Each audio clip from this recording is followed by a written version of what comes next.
The chat disappeared. I don't know why.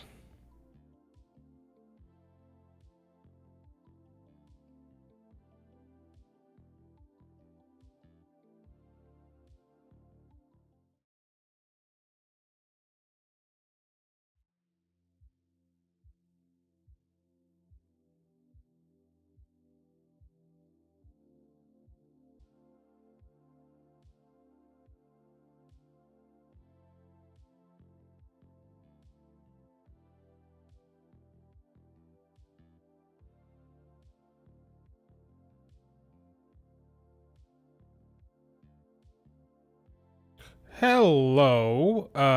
Testing 1 2 3. Let's make sure this is actually working correctly. I don't know. I'm not sure anymore. That might have glitched on me at first, but it may be good now. Let's see. Can you guys hear me? Is everything all right with the stream? Sometimes this thing can get weird. I don't know what's going on sometimes, but hopefully the stream is good and all is well.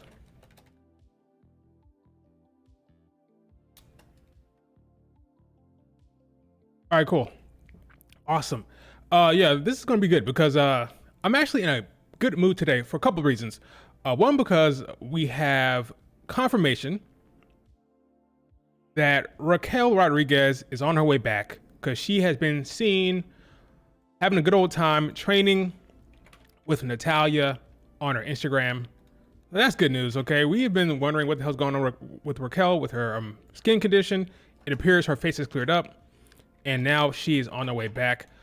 And now because she's training, we can all speculate and guess when she's going to return.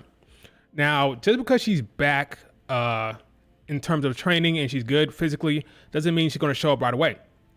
We all know Triple H is a guy, he's what we call a storyline guy, right? So he's going to be very much thinking about the best time to introduce her for the sake of the story. And with that, when that makes sense, here is her working out with Natalia,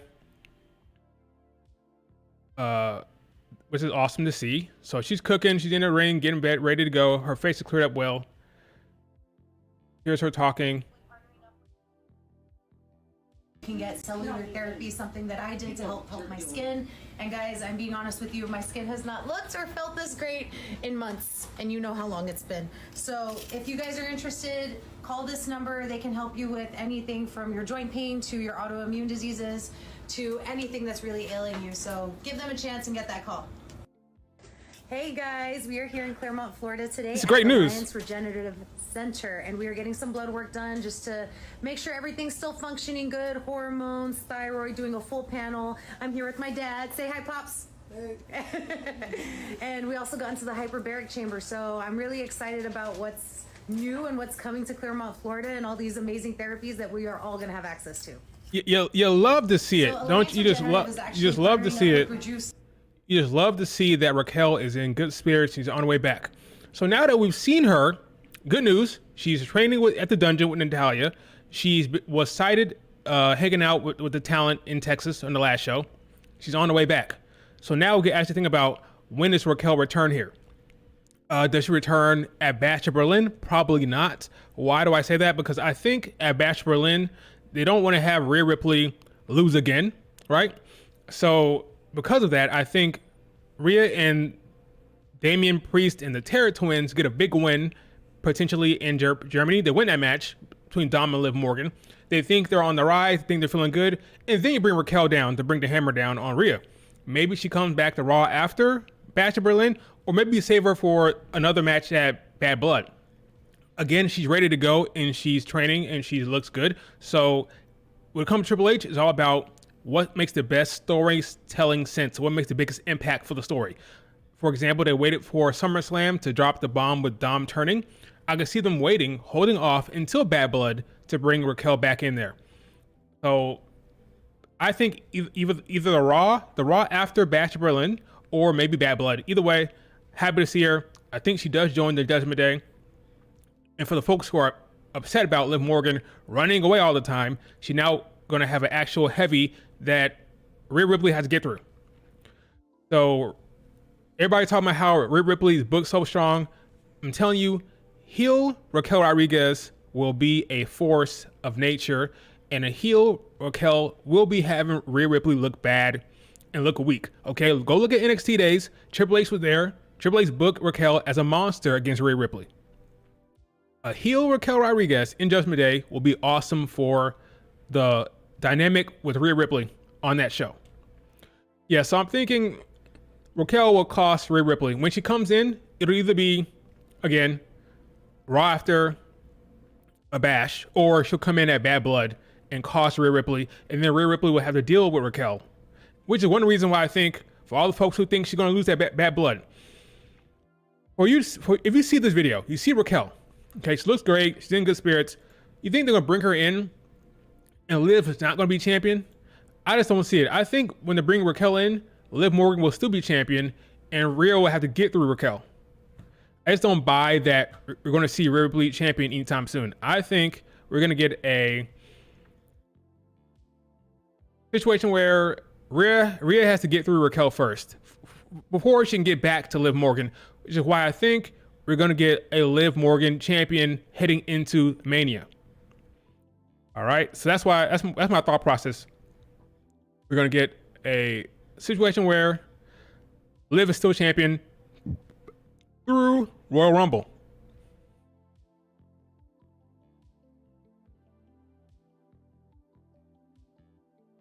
At least that's what I think. I could be wrong. But I don't mind it either. But I'm just happy. The news here is Raquel, she's back. She's feeling good. She's in good spirits, and we'll be seeing her sometime within the next 2 months, depending on what they want to do with the story, whether it be Bad Blood or whether it be a return on Raw, whatever.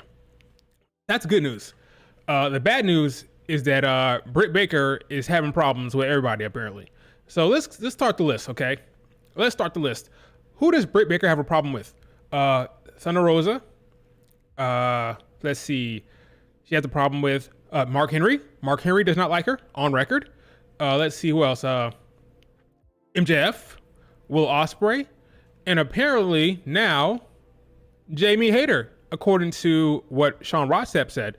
So she didn't really give specific or give any details, but he did insinuate that there may be a problem per se between Britt Baker and Jamie Hayter. I'm not surprised at all. They work together, and we work with Britt Baker. Chances are something might go down. So here is Sean talking about the situation between Britt and Jamie Hayter potentially. Yeah, I don't know if there will be any integration with Britt Baker. I feel like that ship has sailed interpersonally for those two. Okay. Is as best I'll say there. Yeah, I don't know if there will, whatever that means. So Britt Baker, there seems to be a bit of a common denominator there. She's a problem. Britt Baker is a problem, and she has one of those attitudes or those personalities potentially. I don't know her, but it appears there seems to be a situation where she has a personality that rubs folks the wrong way, and everybody seems to have a problem with her in some way or some form, from the dudes to the chicks. Okay, from the Mark Henrys to the Thunder Rosas to the freaking MJFs to the freaking Jamie Hayters. She is a common denominator here, and I don't know. It's interesting that she came back yesterday. She was back, and MJF and Will Ospreay were not on the card. I'm not saying those two things are related, but we did not see MJF. We did not see Will Ospreay, and now she's back and she made a return. Will she be off TV next week when they come back? I don't know. But it seems to be a problem every time she's around. I don't know. Maybe I'm looking too much into it. But speaking of Britt Baker, because I remember somebody on Twitter saying that, oh, she's fat bound. I'm not sure why Triple H and the WWE would be interested in Britt Baker right now. She is not a draw per se. She's a big name in terms of AEW. Like in respect to AEW, she's a big name. But beyond that, I mean, she's not the best worker in the world. Not like CM Punk situation. Somebody compared it to CM Punk is not even close to the same thing. CM Punk is a made man. He's a draw. I'm not sure why you'd be rushing to bring in Britt Baker if you're Triple H. If they bring in Britt Baker, if they bring her in just to take a jab at AEW. is this a complete jab? Because there's no other benefit to my understanding. She has issues in the locker room. Sure, she gets along with Bayley. She's friends with Bayley. She's friends with Mercedes. She's friends with a lot of people in the back in WWE. She has friends there. But from my understanding is, clearly she's having issues. Now, I don't see where she'd fit in with the WWE.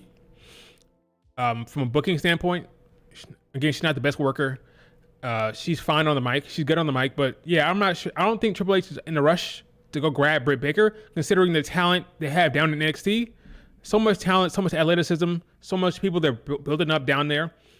If you're not bringing something interesting to the table, like, for example, Julia, marketing machine potentially when it comes to her Japan roots and marketing over there and that star power internationally, globally, they can do stuff with Julia. Stephanie Vaquer speaks Spanish, star, aura, right? They can do stuff with her in those Spanish-speaking markets in Mexico and down in South America. You can use Julia. You can use Stephanie Vaquer. Delta, a good worker with a blank canvas in terms of any issues. They can bring her in. She's not a huge name, right? But they build her up. Great in the ring. Great in the ring, Delta is. What is Britt Baker bringing to the table that would have them rush out there to, you know, make a splash for Britt Baker? I'm not seeing it. So if she's not careful, I think Tony Khan likes her enough. But if she's not careful, she needs to be like, she could be on the outs. But again, I think Tony Khan is a fan of hers. She has Tony Khan's ear. They have a good relationship. So she'll be fine with Tony Khan at least. But she needs to be careful with how many bridges she seems to be burning here, because she's the common denominator and everybody has a problem with her right now, from what I'm understanding. Again, I don't know the backstage situation. I don't know the truth of the matter. I do know it's always her. Okay? It's always Britt Baker. Like again, she's friends with Bayley. She's friends with a lot of people backstage with WWE. Backstage, I mean the talent. She's friends with a lot of the talent. She's friends with Chelsea Green. So they'll vouch for her, but ultimately from a booking standpoint, she's not bringing anything from the table to the table here. She's not bringing anything internationally, like a Spanish-speaking country or like a Japanese country like Julia and Stephanie. She's not a great in-ring worker. So what is she going to bring to the main roster? Like, what, you're going to push her to the title? No. Maybe there's a mid-card title. Maybe she be in play for that, but I doubt it. There's so many better in-ring performers. She needs to make sure she keeps her ducks in a row and make sure AEW is there for her, because I think that's her best bet. I'm not seeing this big run for her in WWE. I don't see it. I think AEW is the best it gets for Britt Baker. So I suggest she keeps it. Be careful. That's all I'm saying. Just keep it just keep it a buck with her. Like, AEW is probably your best bet.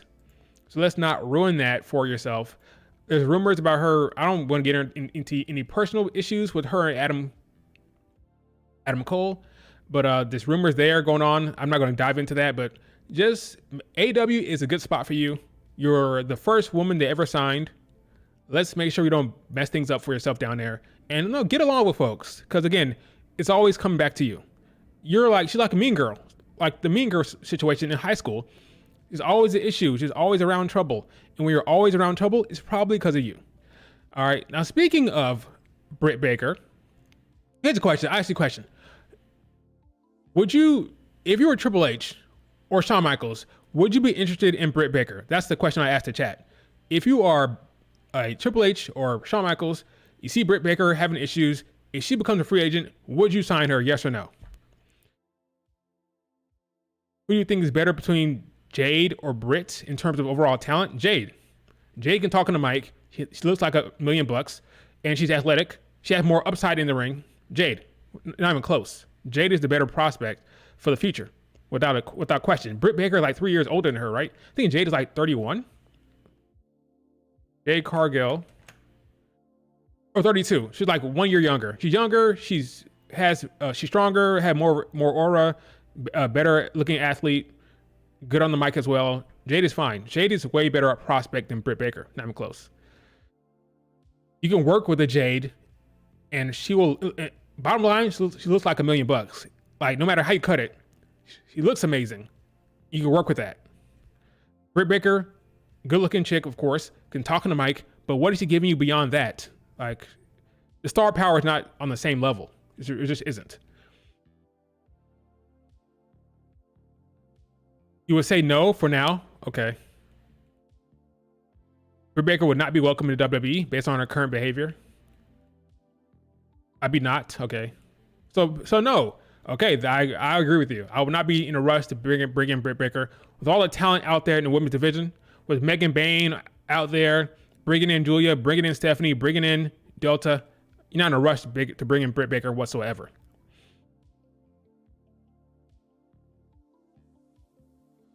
Yeah, it's an interesting situation for Britt. But hopefully she figures it out because, again, I think AEW is her best bet. You don't want to mess that up too much.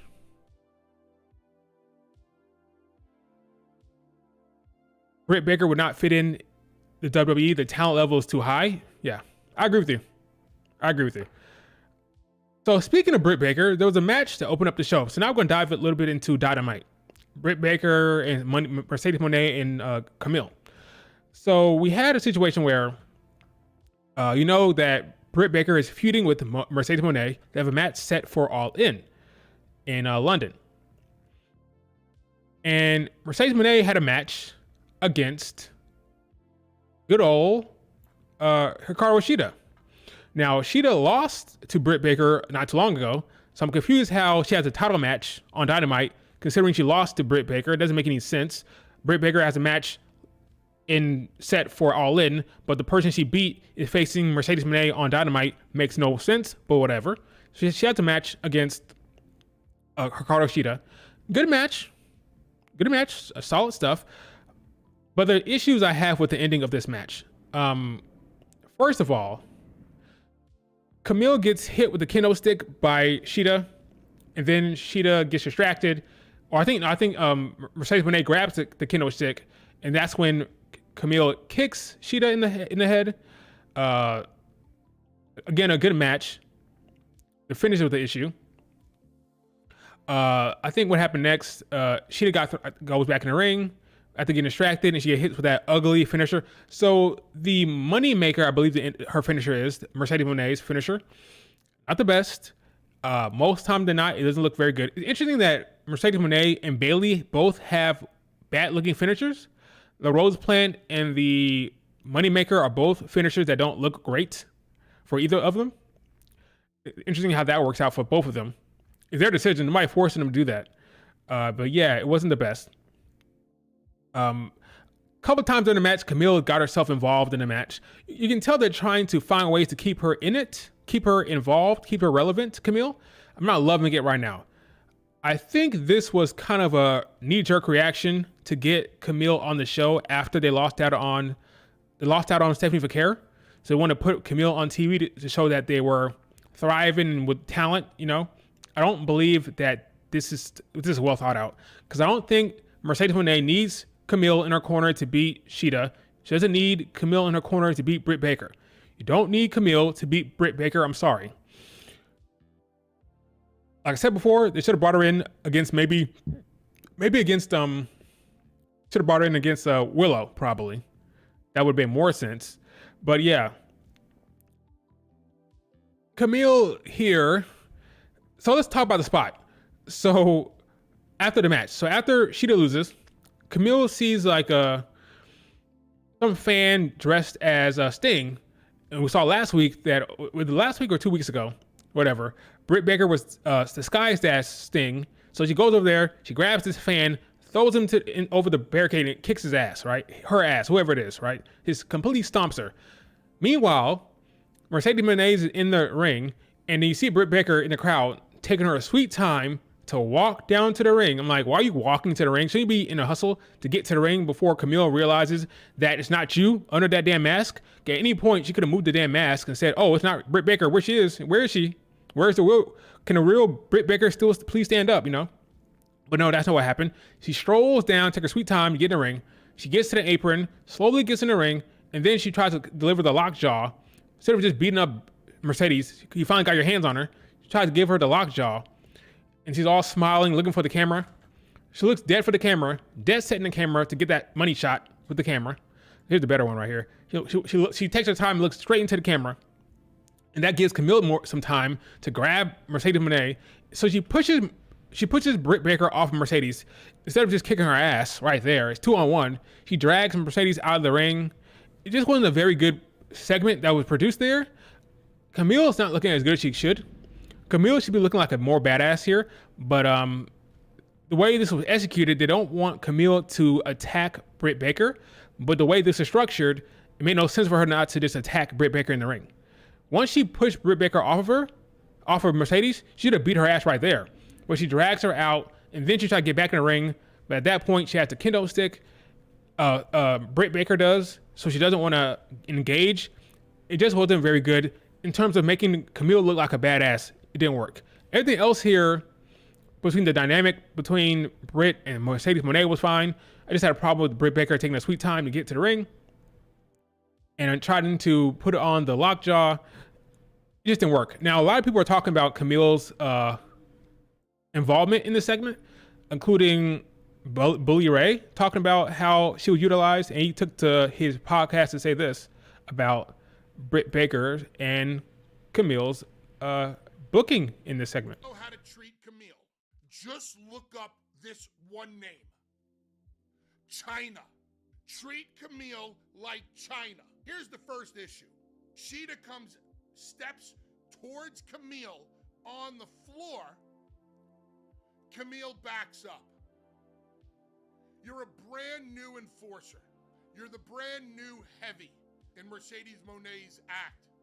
You should not be backing up from anybody. You're a badass bodyguard. Nobody at this juncture, and I mean nobody, should be backing Camille up.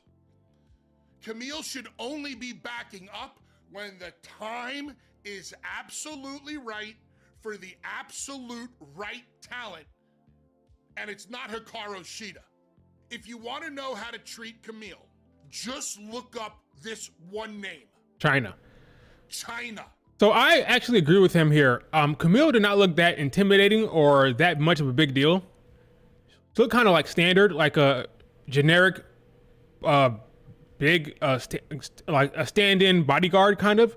She should be a big deal based on them bringing her in, and based on them wanting her to be like a big-time name in the company. She should be presented a little bit differently here. This segment did not help her in that regard. I think she looked kind of weak, kind of like a standard generic bodyguard. She should have beat Hikaru Shida's ass if she tried to come at her with that damn kendo stick, and she should have beat up Britt Baker if you got her hands on her. That did not happen last night. For whatever reason, they didn't want her to attack Britt Baker. But if you don't want that to happen, you have to structure the segment differently. Again, this is fiction. You're producing it. It wasn't ordained by God. You can actually control it because it's all fiction. You're making it up, you know? So you didn't have to do that. If something doesn't make sense, if something does not make sense, you do not have to do it. You are in control of what happens. It's fiction. You can make it up. You can control it. If it doesn't make sense, don't do it. If it makes the enforcer looks bad, then don't do it. I've never been on board with this whole Britt Baker situation when it comes to Camille.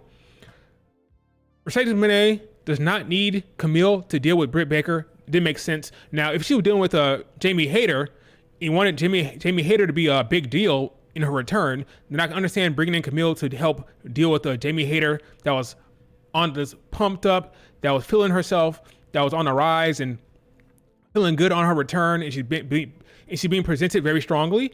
Now I can understand Camille coming in to help deal with the force that is Jamie Hayter.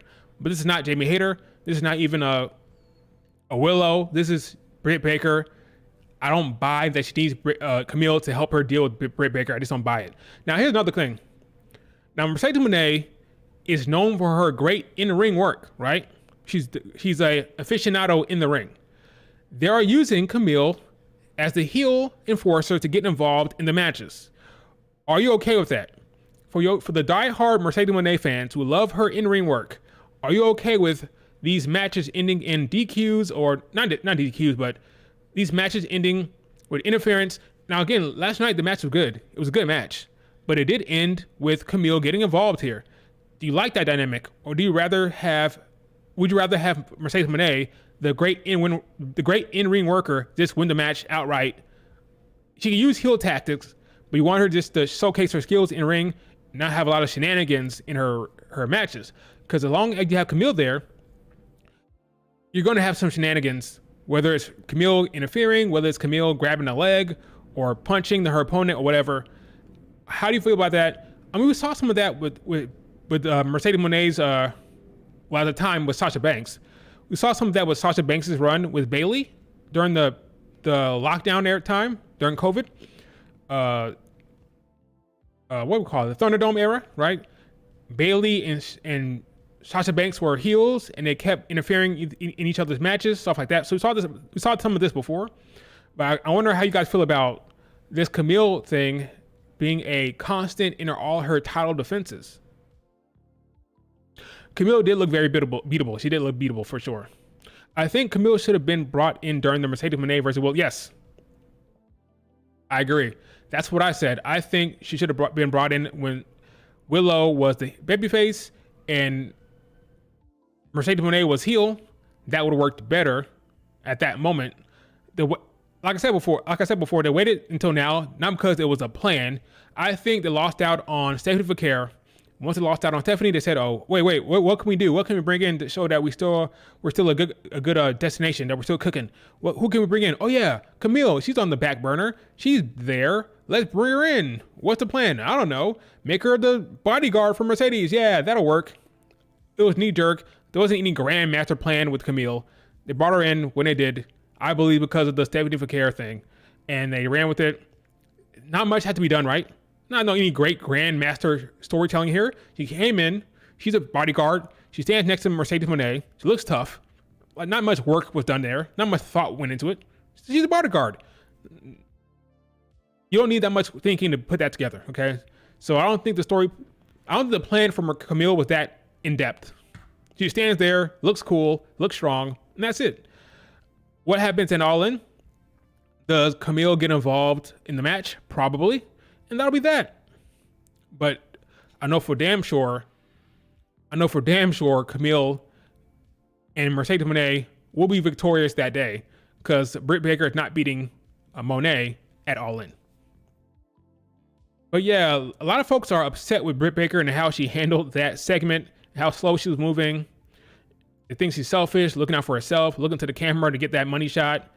Look at her looking right into the camera. They're not that impressed with Britt Baker right now. I don't know.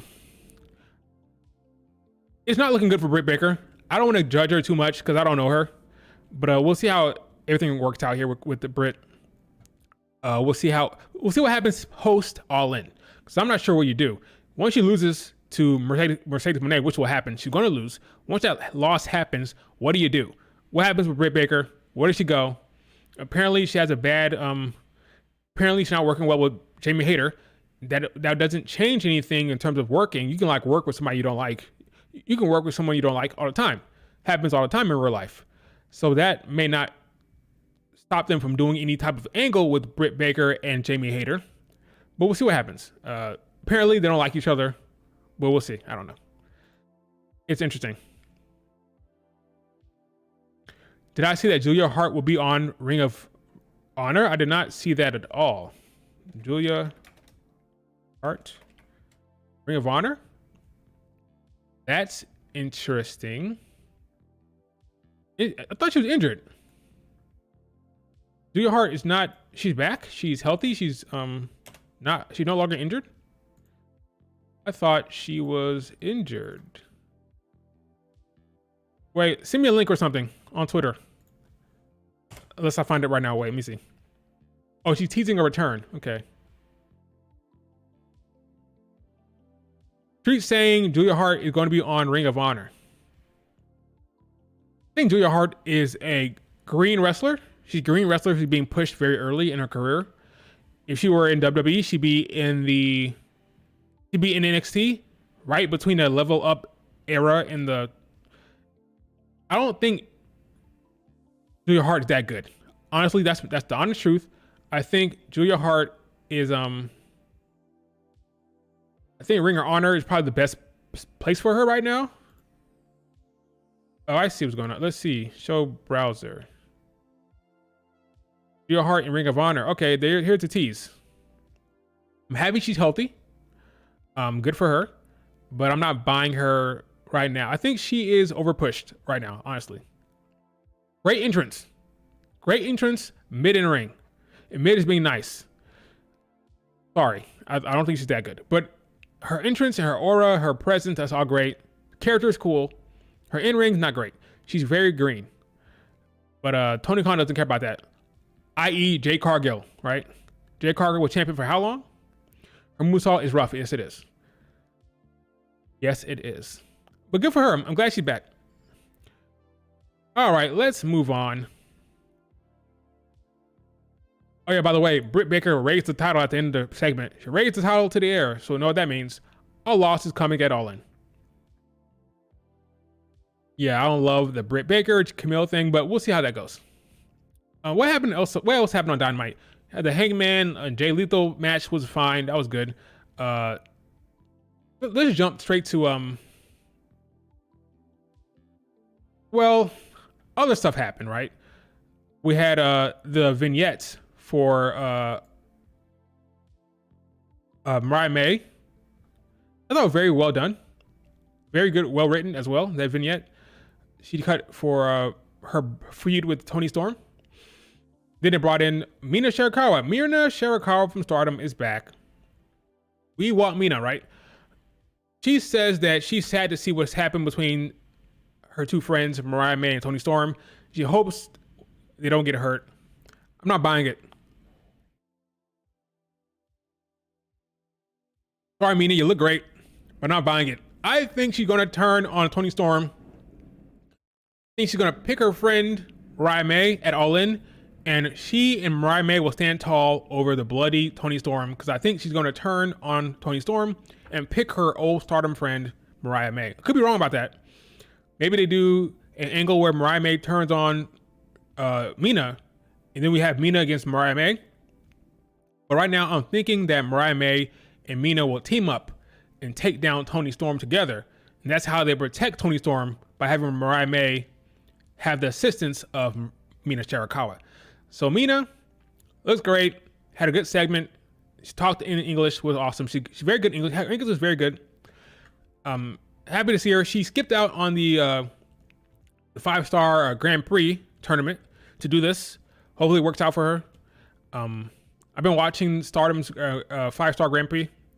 Very, very cool. Very, very good stuff. I've been enjoying it. But she decided to skip that to go to AEW.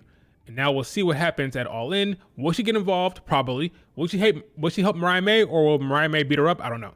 I'm thinking right now she'll probably help Mariah May beat Toni Storm, but I don't know. It could go both ways. Yeah, that's what I think. I think Mina will help Mariah May at All In to protect Toni Storm. But I could be wrong. Who knows? But I think that's where it's headed.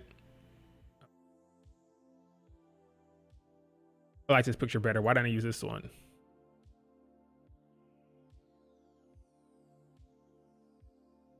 Let me just swap this out for the fun, just for funsies. Replace image with this one. All right, yeah. I think Mariah May will have her assistance at All In, but we'll see. On paper, Britt Baker versus Mercedes Moné should be money. Fortunately, Britt Baker screwed it up. Mariah May versus Toni Storm has more care and intrigue. Yeah, I agree. I think the bigger match should be Moné against Baker. That should be the bigger match. But it's not. I think the match that has more weight and more intrigue is Toni Storm, Mariah May. Now, they're both kind of having issues right now with the build, I think. But I do think, I agree with you, the money match is should be Mercedes Moné and Britt Baker, no pun intended, but it's actually probably Toni Storm and Mariah May, especially with this whole Mina Shirakawa thing. What does Mina do? Does she get involved? Does she not get involved? It's definitely more intriguing than yeah, exactly. Story over big name. Correct, Richard. I agree with you. But yeah, it was very good vignette from Raime. I thought it was well done, well written. We actually had a very weird promo from Hook. Not weird, but this wasn't the best. It's all up close in the camera, like this. I didn't like the promo. Thought it was bad. Then the learning tree came out there and confronted him. And we have that damn belt. What's the damn belt? The FWR? What belt does Chris Jericho have again?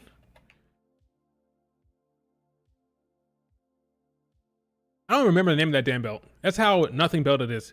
It's a big nothing belt. FWT, I'm sorry. FWT. That's what it was. I wanted to say FTR, but it's not. It's FWT. Yeah, that belt. I don't care about that belt. I don't care about this feud at all. Learning tree stuff is annoying. Everybody agrees. Basically, it's bad. Hook promo was not good either. He has to fight Big Bill next week. He says he's gonna take Hook and shove him up his dad's ass. Shove him up. Taz's ass. We'll see how that goes. Okay. Don't care. Whatsoever. All In 2025 is happening at Dallas. I see. So they're doing that at the big Dallas Cowboy Stadium with Jerry World, instead of in London. I see. We'll see how many tickets they sell for that. Yeah. What's in WrestleMania there in 39 or 38? I think it's 38. Right? WrestleMania 38 was there. We'll see how many tickets they sell.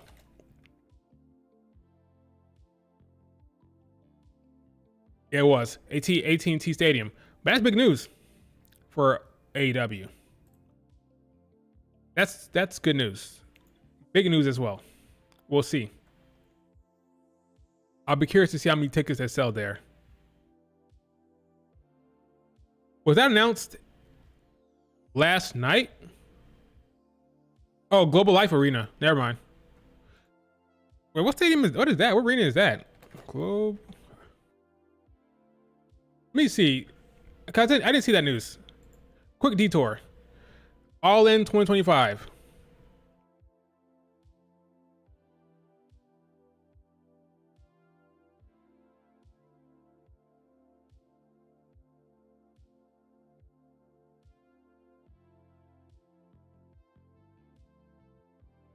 Loading. What's up, internet? Hurry up. Okay. Here we go.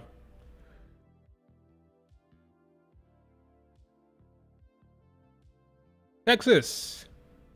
Saturday, July 12th. All In Texas. Global Life Field. Okay. Oh. I see. The event is partnership with All Elite Wrestling, yada yada.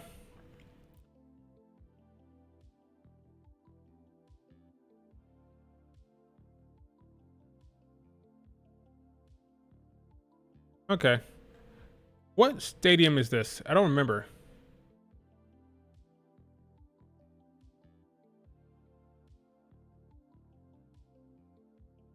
Oh, I see. All right, baseball stadium. That's why I couldn't remember it. I'm not a big baseball fan. Gotcha. But they couldn't pull AT&T. This is smart. This is smarter. I would not like them trying to attempt AT&T Stadium. So this is a better bet. Capacity 40. Yeah, that's much better. 40,000. Much better decision there, Tony Khan. Do not try to go AT&T in Jerry World. Better to try this stadium. Much better decision. Smart. Okay? Much smarter. Yeah. They're probably still 28,000. They may, no, I'll say they get over 30. They'll get over 30. But I thought they were going to go for an AT&T Stadium. That would have been a mistake. I think this is much better decision making here. Much better. Because that would have been embarrassing. Yeah, Texas Rangers. Gotcha. Yeah, that makes more sense. But yeah, breaking news, folks. All In 2025, right in America. So it went from Wembley to Global Life. 40,000 plus. They can probably fill that up. Maybe not to capacity, but they'll go over 30,000, I think. That's a much better decision, I think, for them. But we'll see how it goes. We'll see the landscape of AW next year. If they're on the rise or if they come down, I don't know. We'll see how well the show is doing at that point. How well the promotion is doing. But yeah, Hook segment, Learning Tree, terrible. It's god awful. I don't know what to do with myself when I watch that. We had a very good promo from Claudio. I thought Claudio cut a very good promo against Okada. Okada is very much a comedy act backstage. Of course, in ring he's still great, but working with Elite, he's a funny guy. He says bitch and bitches, and he says funny stuff to get a reaction from the crowd and his friends. He's a funny guy backstage. But we'll see how this goes. The Continental Championship against Claudio. Claudio cut a very good promo, I thought. I'm looking forward to this match. This is a good match to watch. I'm sure it'll be good. But yeah, he's very much the funny guy in AEW right now. I don't know how I feel about that, but once the bell rings, he's the Rainmaker. So we'll see how that goes. What else we got? Besides the main event, what else we got here? Darby Allin got beat up by Jack Perry. For whatever it's worth. Jack Perry jacked up Darby. When Darby said that Jack Perry was signed because his friends were the Elite. So it wasn't for his friendship with the Elite, he would not be signed to AEW. That's what he said, basically. It wasn't even an insinuation. He said, basically, hey, Elite are signing their friends. It's a joke over here. That's why he's here, because he's friends with the Elite. Jungle Boy, he's freaking Tarzan. Who cares about that? And Jack Perry did not like that, so he jumped Darby and tried to kill him backstage, basically. He tried to put the garage door, like, on his neck or something like that. Tried to close it on him. I'm not that hyped for that match. Apparently, we might be getting a coffin match at All In. I don't care. I don't care about the Darby match with Jack Perry one bit. Should I care? Probably, but I don't. I've never been invested in Darby or Jack Perry at all. I don't really care how that goes. You're not loving Okada's work in AEW? Mania might be Wembley next year. Next year might be a little too early for that plan. Remember, Richard said that Wembley might get Mania and Rizar. My issue with that, remember, Mania is a big endeavor. It's a big plan. And there's 2 nights. I think Wembley will probably get Mania. London will get Mania, but it's going to be like 2 or 3 years out. That's a lot of planning, a lot of structuring, there's different phases you have to manage. 2 nights. I don't think that happens next year. I think next year will be somewhere else. But probably within the next 2 or 3 years, it probably happens in London. But I don't think next year is going to be the move. I mean, we're already in... Where is Mania next year? Wait a minute, I'm confused. Wait a minute. Time out. Next year's already set, right? Where's Mania next year? I already forgot. Mania 2025. I'm losing it. WrestleMania 2025.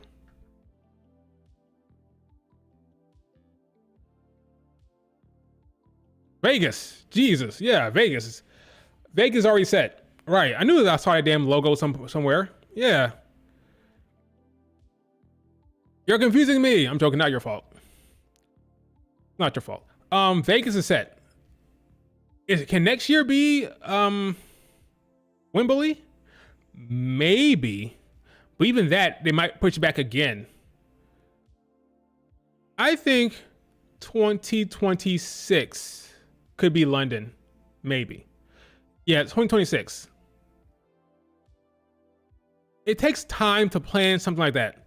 International show. You want to make sure the city is ready. You want to make sure everything is set up right for that type of thing. Make sure you have everything in all your ducks in a row. I think the next one will be America again. And then 2026.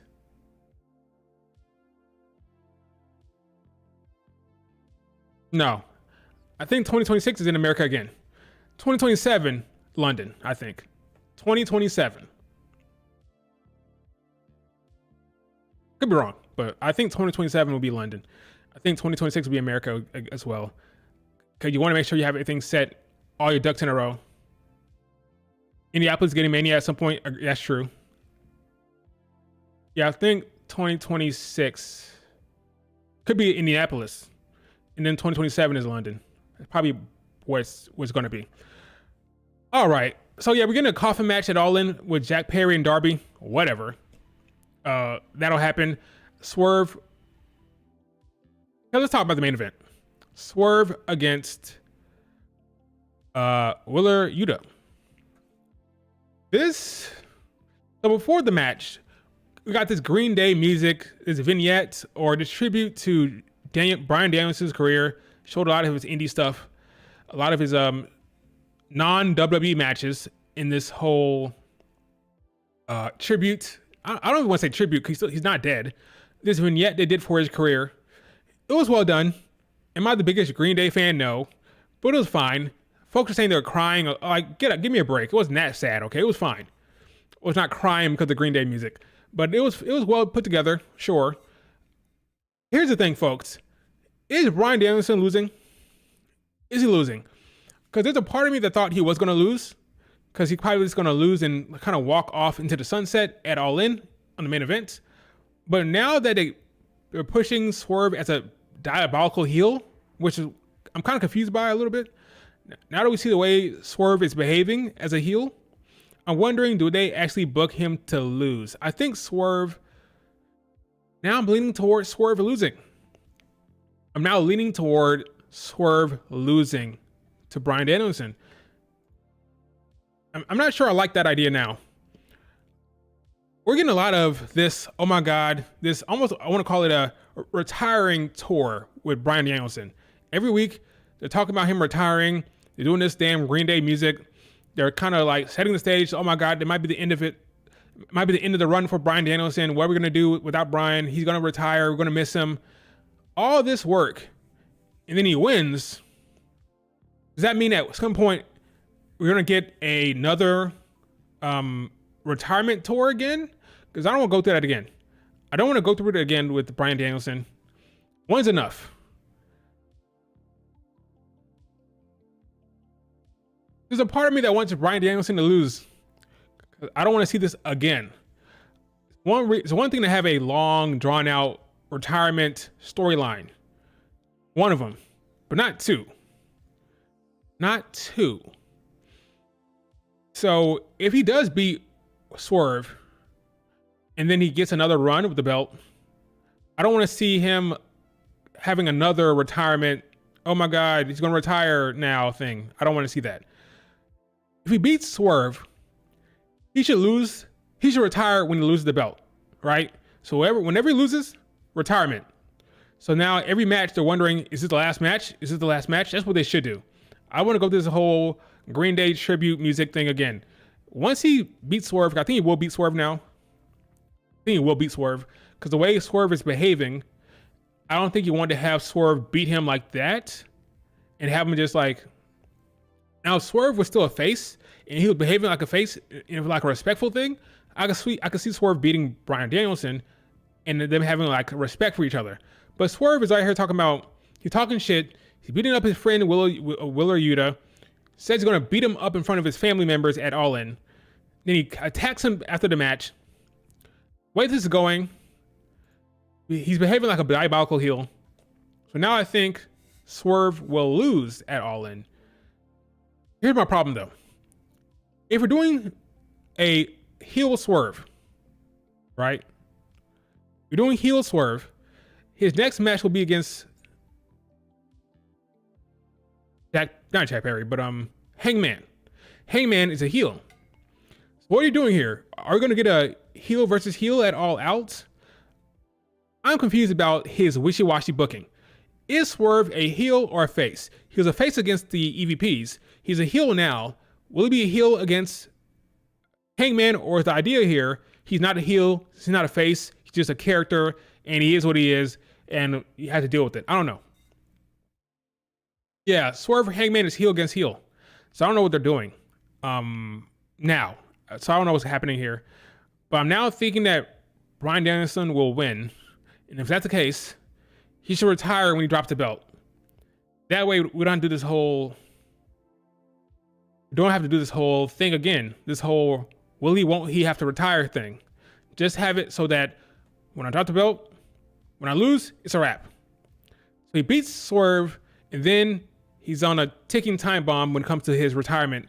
Because the second he loses that belt, the second he loses it, he's out. That's what I want to see. I don't want to see this whole retirement thing again with this whole storyline next time. So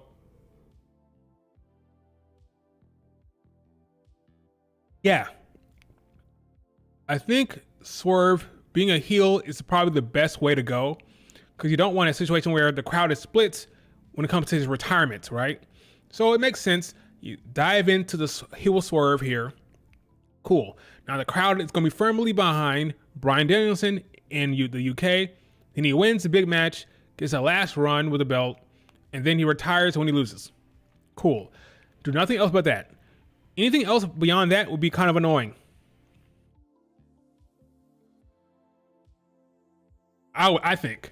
I could be wrong, but that's my thought process on it. Swerve is being diabolical here. Shit talking the entire match. There's a ref stoppage. So the match didn't even end. It didn't end clean per se, right? You had a situation where he was beating up Willer Yuta, and then the ref stopped it. It was getting so violent. And that's when Bryan Danielson got into the ring to help his friend. He knocked out Bryan Danielson again, or beat him up. He didn't knock him out, but he attacked him. Okay, we see where this goes. I think Bryan Danielson will win. So, do you agree? Do you think Swerve is winning, or do you think Bryan Danielson is winning at All In? I don't know. Yeah, he's heel. Not even going heel. He's heel. My question is, do you think Bryan Danielson will win at All In? At first, I thought maybe he'll go out on a Shield at All In, but now that Swerve is so much a heel now, I think he loses to Bryan Danielson now. Yeah, Danielson's winning. I agree.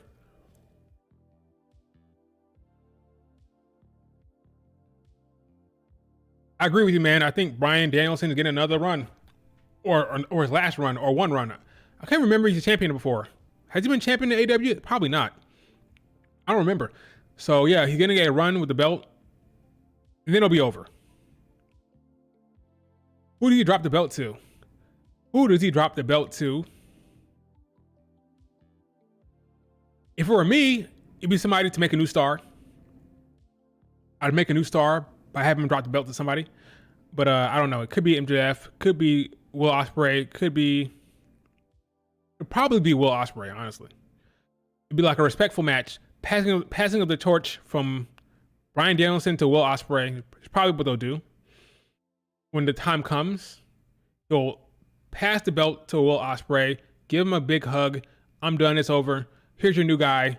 Here's the new face. The new top face of AEW is Will Ospreay. That's my prediction for when he drops the belt to Will. But Swerve, your time was good. You had a solid run with the belt. I think it's over now. I think they give Danielson a final run. Yeah, he hasn't won it. Okay, so they're going to give him a win. For the first time, he wins the belt in AEW. Has a decent run. Then he retires to go home to his daughter. Swerve said last night he's going to beat him up to send him home so he make a promise to your daughter, because he said he promised his daughter he would retire. So I'm going to help you make a promise to your daughter. I'm going to help you by beating you up in front of your daughter. And then you go home permanently when you retire. Yeah, I think he wins now.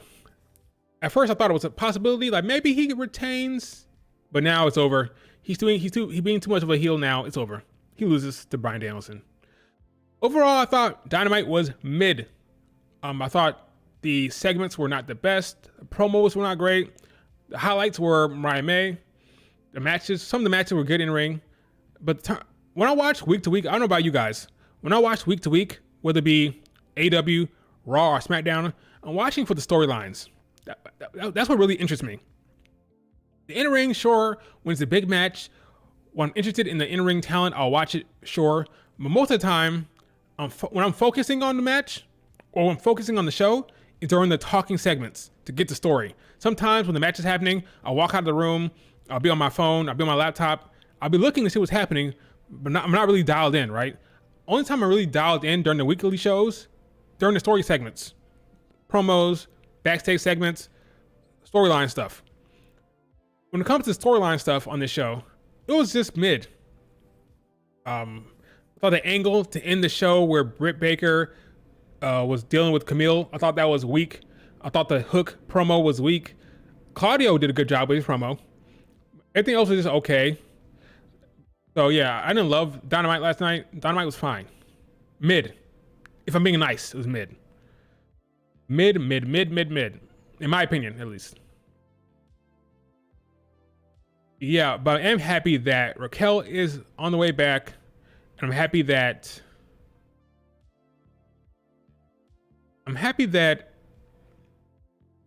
what am I happy about? I don't know. Guess nothing. Here's a question. You guys have any questions about anything? I'm kind of done with AEW for now. Or I'm done with Dynamite. If you have a question about AEW, that's fine, but I'll leave it up to you guys. What questions do you guys have about anything? Yeah, I'm gonna open up the floor to questions now. Because AEW was kind of mid. My opinion. And Britt Baker is a troublemaker. At least in my opinion, I don't know for sure. But it appears that she's a troublemaker, so.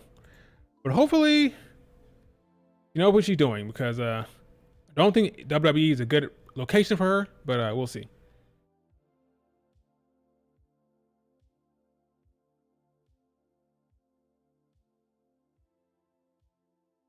Do you think AEW can get a TV deal? I think they got it. I think Tony Khan was talking about how there's a huge announcement coming, right?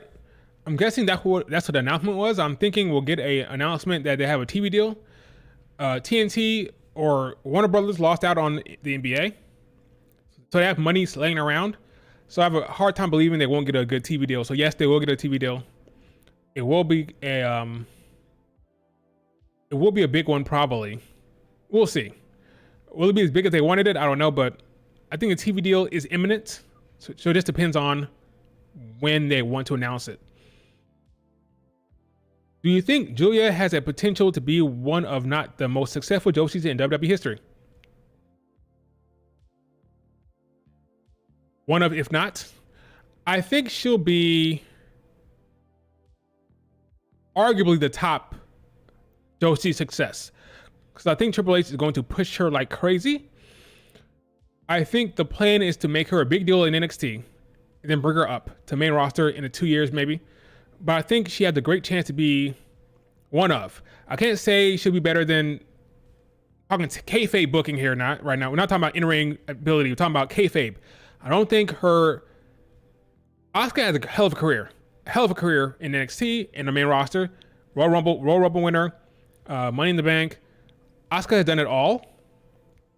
Will she do it all in WWE? I don't know. But I think Asuka has a hell of a claim in that regard. Io has had a run now. I think she can. Because I think Triple H is very much invested in Japan, in that market. And I think she's going to be pushed like a mega star. So yeah, we'll see. Definitely have a run on NXT. That's huge. And then main roster, I think she'll get pushed very strongly as well. She's working on her English. I think she speaks good English right now. So I think she'll be better off in that regard, probably because of her. She can speak Italian. I think her English is better already than probably some of the talent like Io and Kyrie. So we'll see how that works out with the main roster. She's learning English. So if she can get that down, sky's the limit. The biggest barrier to the Joshi talent is usually the English speaking or promos. If she can come in with a good promo skills with English, I think she'll be like, sky's the limit. She'll probably be higher than all of them, maybe. But that just depends on how much she can learn the language, because that's really the biggest barrier for the Joshi talent. But we'll see. Warner Brothers lost $9.1 billion. Did they lose? Well, I know they were struggling before, like a couple years ago when Zaslav took over. I don't know the current situation with their books, But maybe they could, I don't know. I don't know what's going on with Warner Brothers and how much money they're willing to pay with AEW. I don't think it's gonna be that much. They're not gonna get NBA money, of course, right? So I don't know. There's a gnat in this room. It keeps flying around. It's very annoying because it's attracted to these lights. It will not stop buzzing around. Very annoying. But yeah, I think Tony Khan will probably get a deal here announced soon. And AEW fans can be really, really excited about that. Why did he get fired? Anyway, any more questions?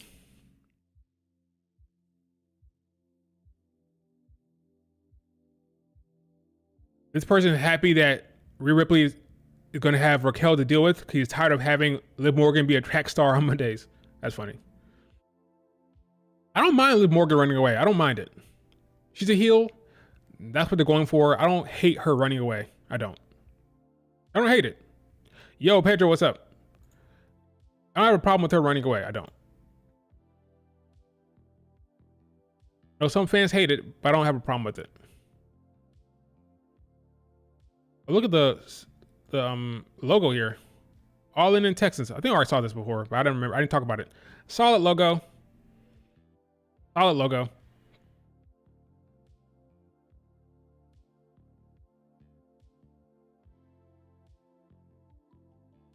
By the way, Julia is not mid in the ring. She's not. She's not on a level of a Io or a Sari or Mayu. I agreed. But she's definitely really good. I agree. The thing is that she has everything you could want in a woman's. Yeah, she's great. Great superstar, great worker, great character work. She's awesome. Is she a Io or a Sari in the ring? No. And that's fine. Not many people are. Not many people are that good in the ring. Nothing wrong with that. She's very, very good in the ring. She's just not amazing. She's not Io. She's not Sari. She's not even prime Asuka. But she's good. Good worker. Decent athleticism. Can move. And she can work a crowd. And she's very good character work. That's all I really need. That's all you need. And she look like $1 million. When you look like a star, and you carry yourself like a star, you don't need to be a S tier in-ring worker. That's why she'll be very, very successful in WWE, because she's good enough. She is good enough in the ring to make it all work. Yeah, she's not Io, Sari, or Mayu Iwatani. Nowhere close. She's not even Azumi. I think Azumi's better than her. A lot of Joshi's are better than her in the ring. She may not be better than Natsupoi. Probably not. Is she better than Starlight Kid in ring? Probably not.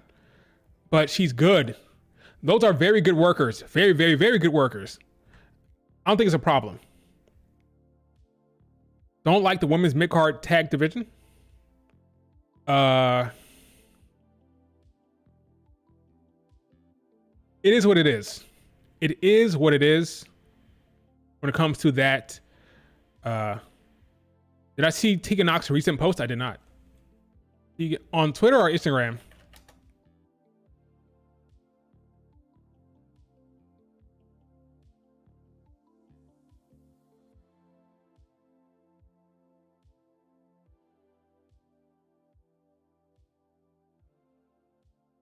Okay, so here's the thing with Tegan Nox. The message says, missing Tegan Nox hours. She is not only talented, she got a lot of charisma. Hoping one day she'll finally be on TV again. Still appreciate ya, Tegan. Mate, I'm wondering too. Okay, here we go, folks. So this is going to be making the rounds in the IWC. This will be making the rounds. So Tegan Nox is not on TV. She's in catering. Now we have confirmation that she's wondering when she'll be on TV. It's not injury related. There's nothing going on. She's just not on TV. Now, Tegan Nox is a Triple H girl. Triple H likes Tegan Nox, but she's not being featured. Now, let's be honest here. Let's tell the truth. Let's not beat around the bush. Is Tegan Nox a great talent? No. Is she a great mic worker? No. Is she a great in-ring worker? No. She's just fine. Because she's just fine, she's not a priority. Therefore, she's not in a good position right now. Sorry to tell the truth. Okay, we're gonna be honest here, but Tegan Nox is not a great talent. She's okay, and if you're okay, you're gonna be left on the sidelines more times than not. Again, Triple H likes Tegan Nox. She's a Tegan Nox fan. She's a Tegan Nox. He's a Tegan Nox girl fan, right? She's a Tegan Nox. I keep saying it wrong. What am I trying to say? He's a Tegan Nox fan, and she's a Triple H girl. That's what I'm trying to say. Tegan Nox is a Triple H girl, but she's just not. She ain't it. She ain't it. This ain't NXT back in the day. This is a new era. Look at the talent in TNA. Look at the Sol Rukas, the freaking Connie Jordans, the Jada Parkers, who has a lot of charisma, a lot of star power. She does not have a lot of charisma. She does not have a lot of star power. She's just fine. Because you're just fine, you're going to be left out in the cold a bit. I don't love it for her. It sucks for Tegan Nox, but it is what it is. Tegan Nox is not going to be on TV anytime soon, I don't think. Kiana James, who is more talented in the ring, in my opinion, more upside, she can't get on TV. So, yeah. Sorry, Tegan, but I don't know what to tell you. Don't know what to tell Tegan Nox.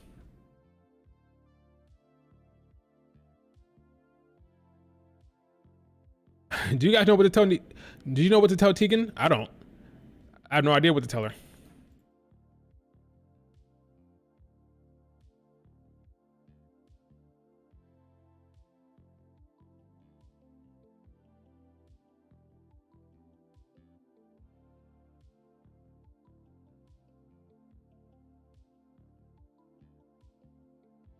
Yeah, I see my bad texting. Yeah, it's not going to be the best situation for Tegan, so maybe she can work it out. Maybe she can work out. Call your friend Triple H. Triple H is your friend, right? You guys get along well.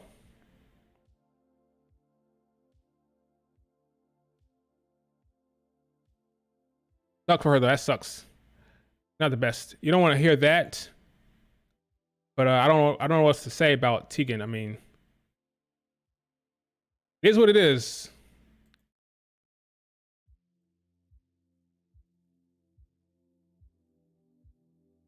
It is what it is. What's next for Bayley? Oh, that sucks. Wait, I missed some stuff. Tegan is on SmackDown. She sure is. Tegan is a C-level wrestler. Yep. She's fine, but yep, agree. Tegan is supposed to be working in NXT, so yeah, I would love to see her down in NXT. She could have challenged Roxanne Perez. Why isn't Shawn Michaels utilizing Tegan Nox? I would have loved to see a Tegan Nox against the Roxanne Perez match. That could have worked well. Why can't she go down to NXT for a little bit? Saw what happened with Michin. Michin was not being used. Michin has cooked recently, right? She had good matches in NXT and Jada Parker, and then she had good matches on SmackDown.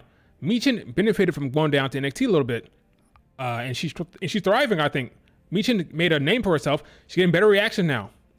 Again, I'm telling you folks, going down to NXT, working some matches will get you some good reactions on the main roster. Being highlighted on NXT every week is better than being in the mid card doing nothing. That's what you should have been doing. I would also take Dakota over Tegan Nox as well. For sure. I would. Do you think Nia Jax defends the title at Bash, or do we get another PLE with no women matches being defended? I think, or no women's title matches. I think we'll probably get Bianca, Jade, and Naomi against the Blair Witch Project at Bash, probably. At first, I thought they might do a match on SmackDown, because again, SmackDown is in Japan. SmackDown is in Germany that same week, right? But I think they may do a tag match, depending on Jacob Fatu's injury.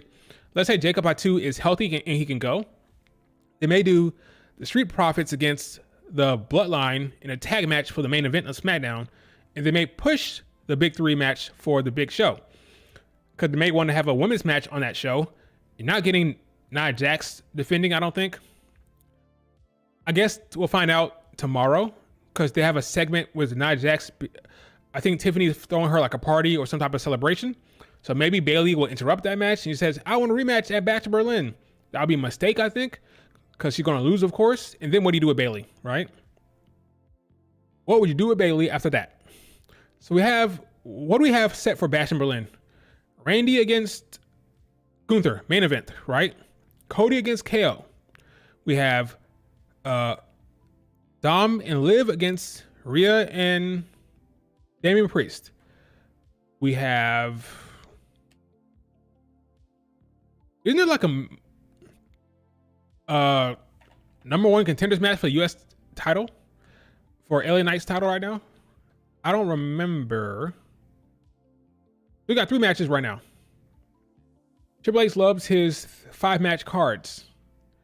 I think they're doing something with LA Knight, right? Isn't there like a number one contenders match on SmackDown? It's a SmackDown match. Okay, never mind. They may do Bayley. Nia Jax in Germany. Then she does what after that? I don't know.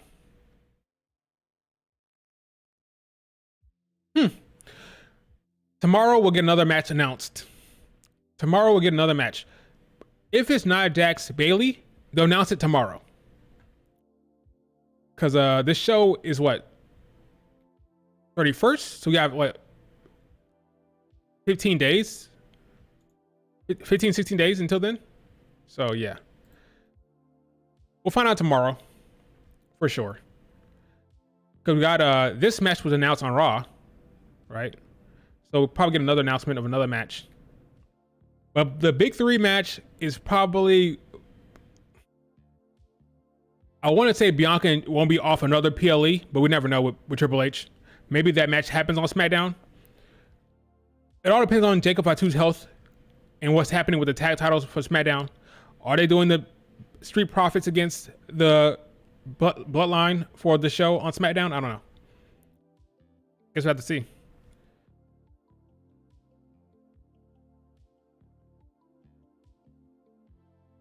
Tegan Nox could be facing Julia. That could happen for sure. Tony Khan said they're going back to London for All In 2025, 26. Okay, cool. Now, if that's what'd be funny is they put what's gonna be a problem no matter what. Whenever they do Mania in London, will they have to skip out on All In, or will London want to do both All In and Mania the same year? I don't know about that. So that'd be interesting to look at. Will they do Mania at Wembley and do All In in London at the same year? I don't know about that. We'll see.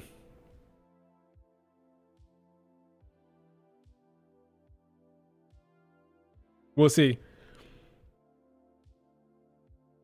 My thoughts on Jose, the assistant, probably being Stephanie Vaquer's manager. Yeah, so I was talking about this for a while now. It looks like Jose, the assistant, will be Stephanie Vaquer's manager. I think that's a good move. Give her a mouthpiece. He can cut promos for her. I don't know how well her English is. I saw her talk English a little bit. Apparently she doesn't know English that well. So you give her a mouthpiece, and Jose, the assistant, he worked well with Andrade. He worked well with Rush or Roosh, however you want to say it. I think it's a good match to have him. He's talked about going to NXT for a while now. I'm guessing he's going to NXT with someone else, another talent, and I think it'll be Stephanie Vaquer. I think that is the move, but we'll see. I don't understand who else it would be. I wouldn't be the Lucha Brothers, because he was talking about that before this whole announcement that are going to WWE. So I think Stephanie Vaquer tracks with the person that's coming in that would time up with his tweets. So I do think he'll be matched with Stephanie Vaquer. I think it's a good move, a good match. I like that idea a lot. 6-woman tag in Berlin. I can see that. They had an interview where she recently let it slip that there will be a tag match at Bash. Okay. A title match at Bash. So we have a triple threat match for the tag titles on Raw, right? The Unholy Union against Io and Kyrie and PFC, Pure Fusion Collective, right? I'm gonna say PFC. That will happen on Raw. I think the Unholy Union will retain. And then, so that's a title defense right there. Then they have a title defense, what, less than 2 weeks later at Bash? It's possible, but I do think she's wrong.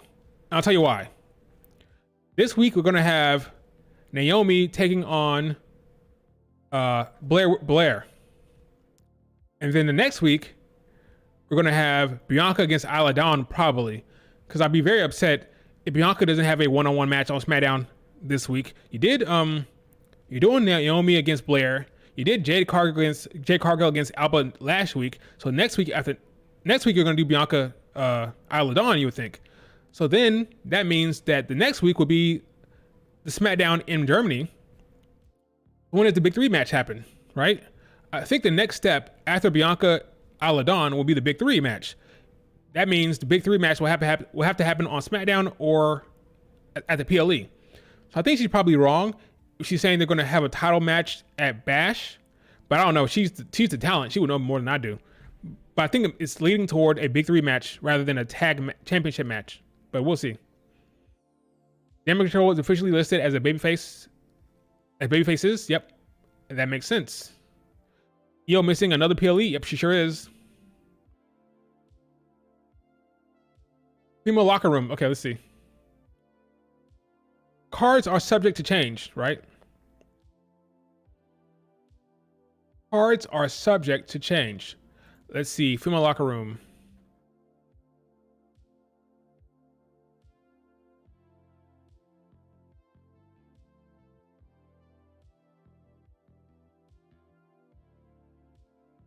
Is this it right here? Let's see. And then again, we're this may be in character. So let me see something here. Let me see. Let's be careful about this. Let's be careful. Let's see what this says.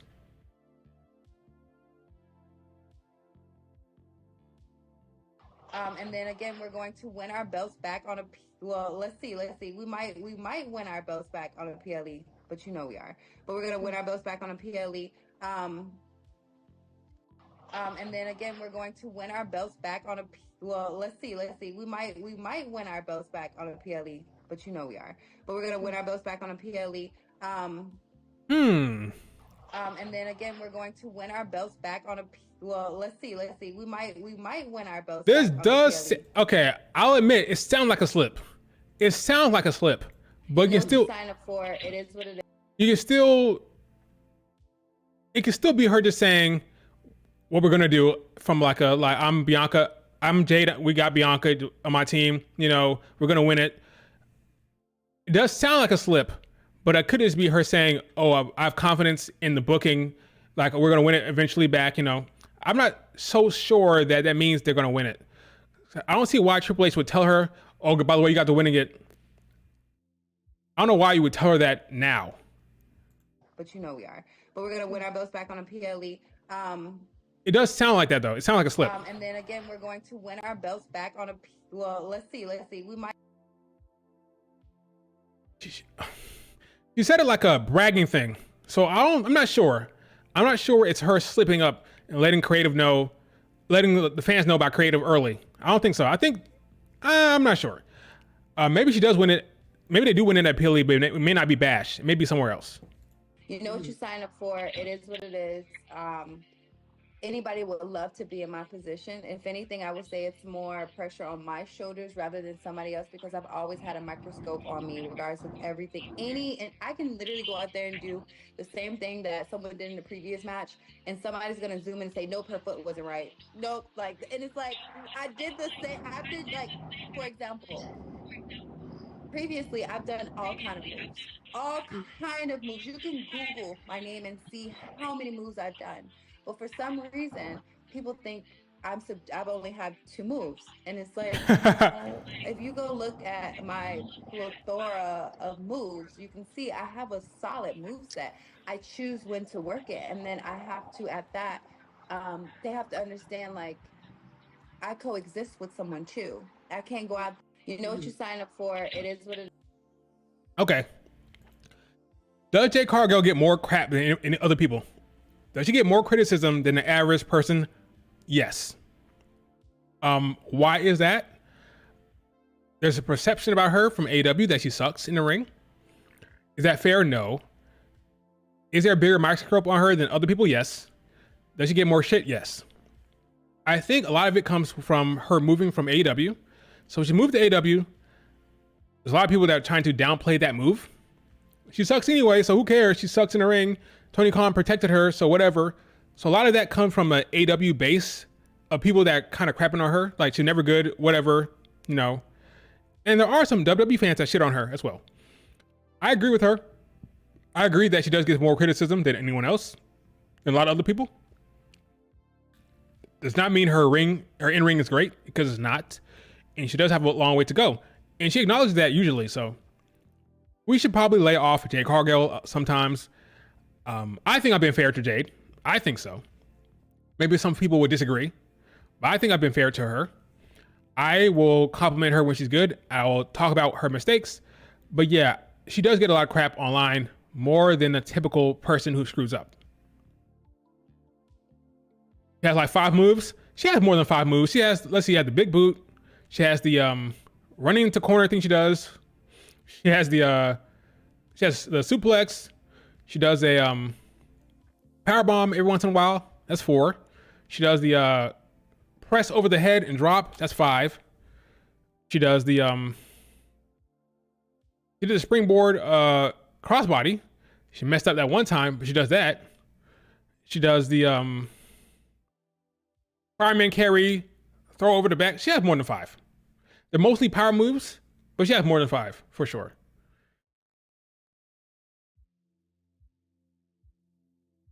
Yeah, I doubt Jade Cargill knows the card.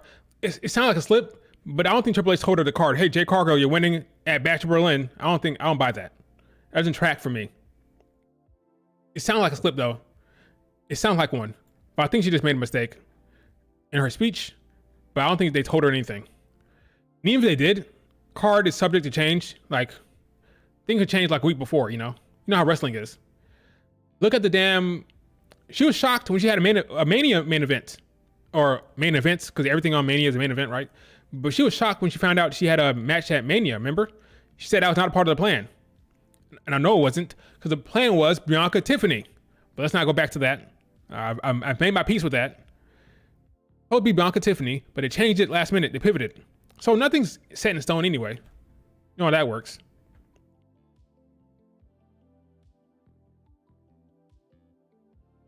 But yeah, I think she just made a mistake, but I don't think they told her anything. So not really a slip, but it sounded like one for sure. What else we got? So we got, what other question you guys have about, maybe I missed something. Let's see.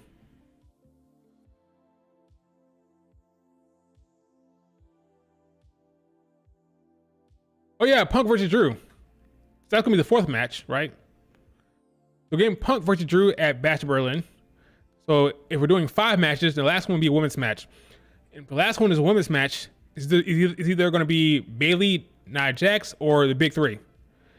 And then, or the other one might be on SmackDown. So I think we're getting 1 women's match on the card. And they'll excuse it by saying, well, this match has 2 women in it. That's the excuse they'll make. So technically we have more women on the card here. We got Liv Morgan and Rhea Ripley on the card anyway. So that carries it. That takes care of the women right there. So there's technically 2 women's matches. That's the argument they make, because Liv Morgan and Rhea Ripley are in the mixed tag match. So then we get 1 other women's match. That'll be it, and that'll be that.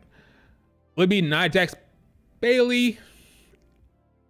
Right now I'm leaning towards the Big 3 match, but I think SmackDown will kind of make it more clear. If Nia Jax, Bayley is not announced next week, or announced tomorrow, I think it's not happening. But I could be wrong. Because do you buy that we're going to have both champions on the card? Because Liv Morgan is in this match. So Liv Morgan is on the card, the women's world champion.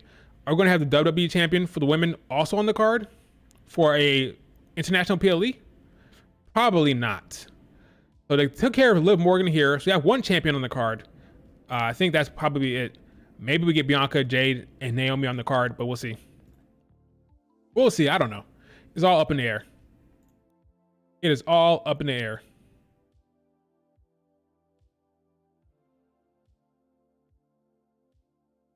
Do you think Roman Reigns will open the show?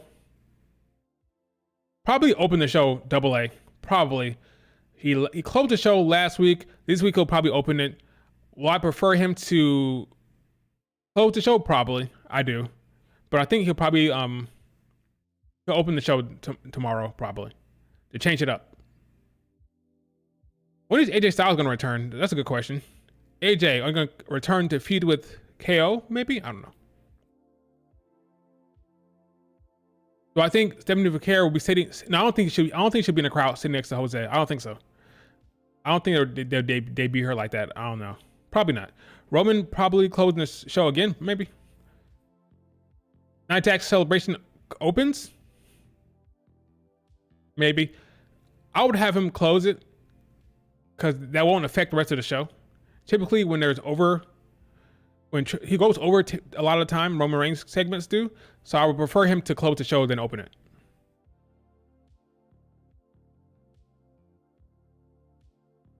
You're not saying who's Bianca level, Pedro.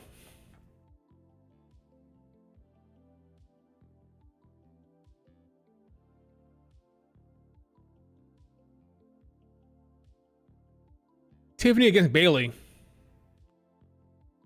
If that match is booked, I agree. That could definitely main event the show. If Tiffany could lose that, because one thing about Money in the Bank winners, when you have the Money in the Bank briefcase, they always lose. They lose a lot. Because you have that briefcase, it was okay. That's like the thought process. They can lose all day, every day. Doesn't matter because they have the briefcase and they can cash in and be a champion. A lot of times, the person with the briefcase loses a lot of matches. So expect Tiffany to get pinned a lot during her run. It'll be fine because she can cash in at any point. It doesn't matter. Doesn't hurt you.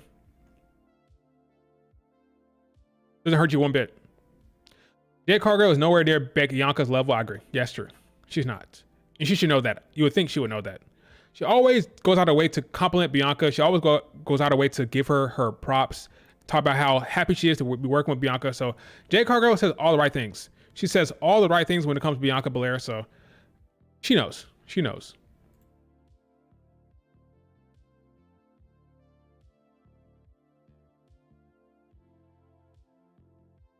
Did you see the report that WWE are hoping Dakota is back by War Games? I did not see that. But I do believe it's pretty clear that Raw women are getting that War Games match because the men are getting it for SmackDown. Now, typically what happens, on one show gets a War Games match, the other show gets a War Games match.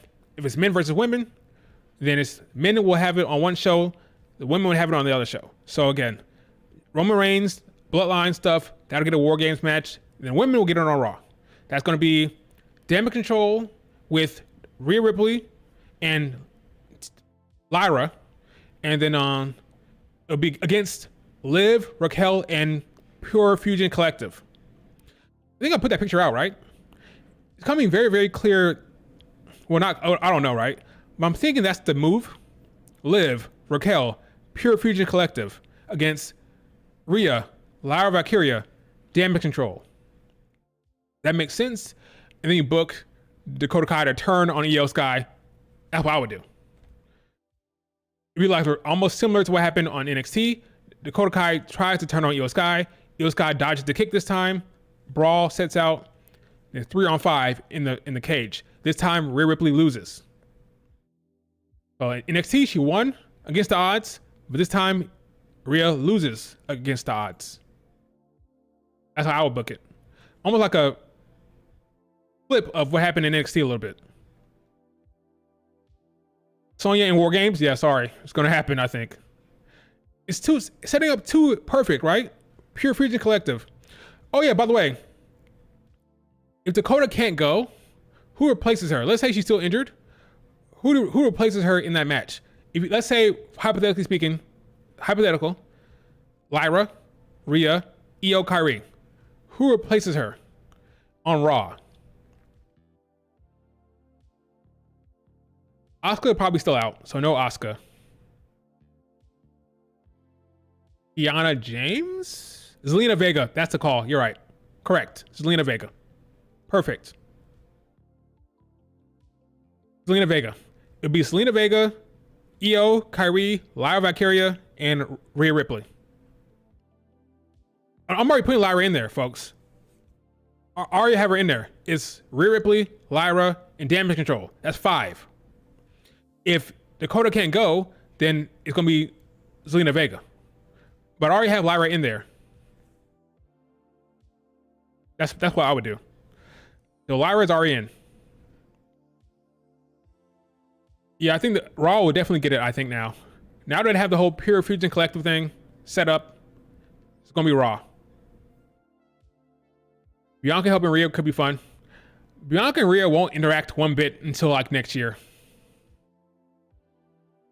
I do believe Triple H will do the Bianca Rhea Ripley thing for Mania. And I think it's going to be happening in 2026. So Bianca and Rhea Ripley will be drafted to Raw next year, hopefully. And then we can start. But until then, Rhea Ripley, Liv Morgan is the move until Mania. When she beats Liv Morgan, then it's over. The Liv Morgan Revenge Tour is over at Mania officially. And then you step forward with Rhea Ripley as a face. It's Bianca potentially as a heel, depending on how you want to do it. New Horsewomen, Bianca, Rhea Ripley, Io Sky, and Tiffany Stratton. Tiffany's a different era, I think. Tiffany's a different era. If that's the Horsewoman you're talking about, Bianca, Rhea, Io, then it's probably going to be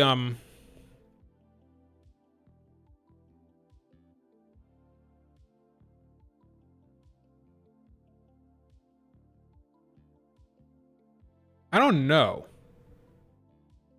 Probably Raquel. Depending on how well Raquel is booked. Can remember that image? Remember that image?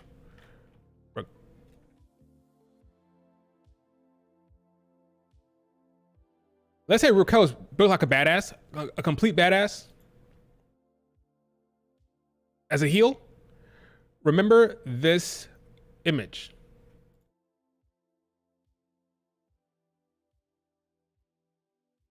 Raquel, Bianca, Rhea. Heel Raquel can be booked like a badass. And then this image can be make more sense for folks going forward. And then that'll be your horsewoman, Raquel, Bianca, Rhea, Io. Then the next phase will be Tiffany, Roxanne Perez, so on and so forth, whatever you want to do, right? But Triple H could book Raquel as a monster, as a heel. She could have a long heel run with that belt. I'm telling you, it could happen very easily.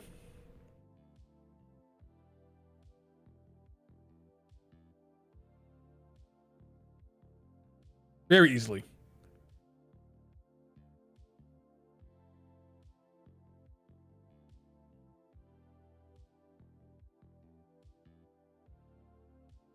It did Dakota Kai so dirty?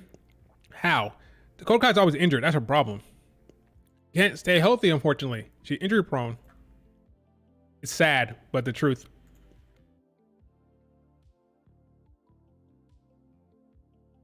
Tiffany will be, her era is different from the other two. She's 25.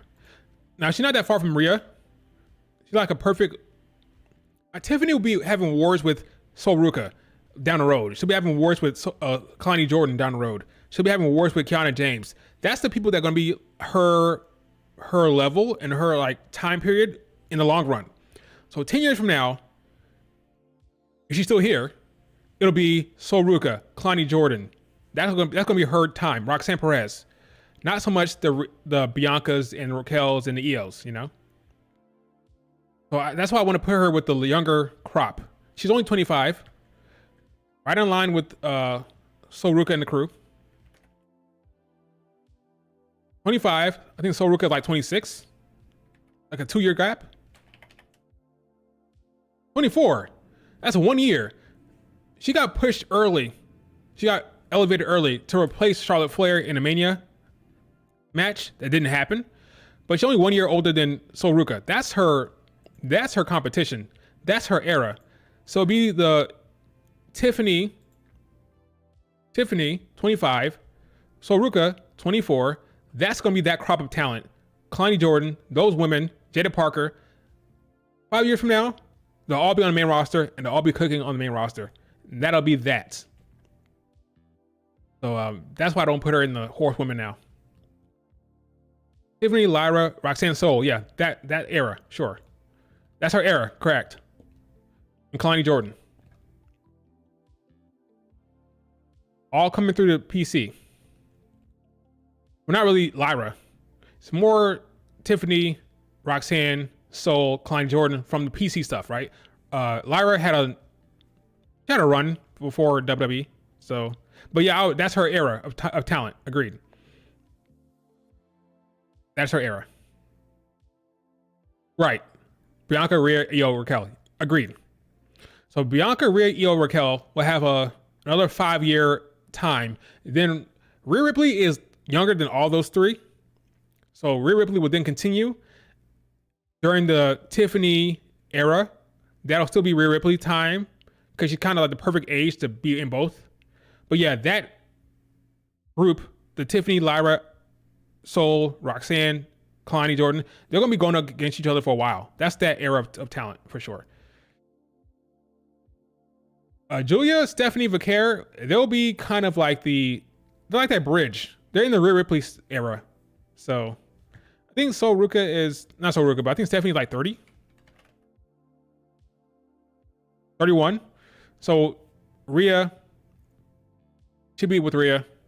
That same kind of space. She'll have matches with Tiffany Stratton, sure.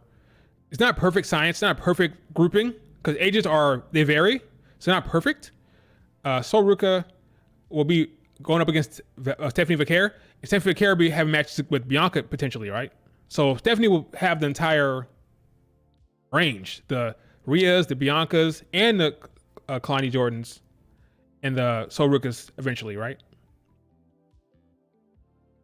Yeah, you could kind of put Stephanie, Julia, and Delta all together in one era. You can. They'll have their own wave. But it's kind of happening simultaneously with these young crop of women coming up, right? How old is Delta?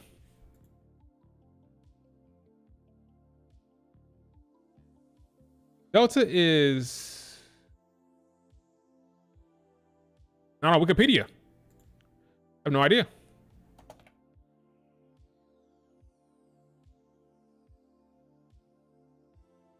She is 30.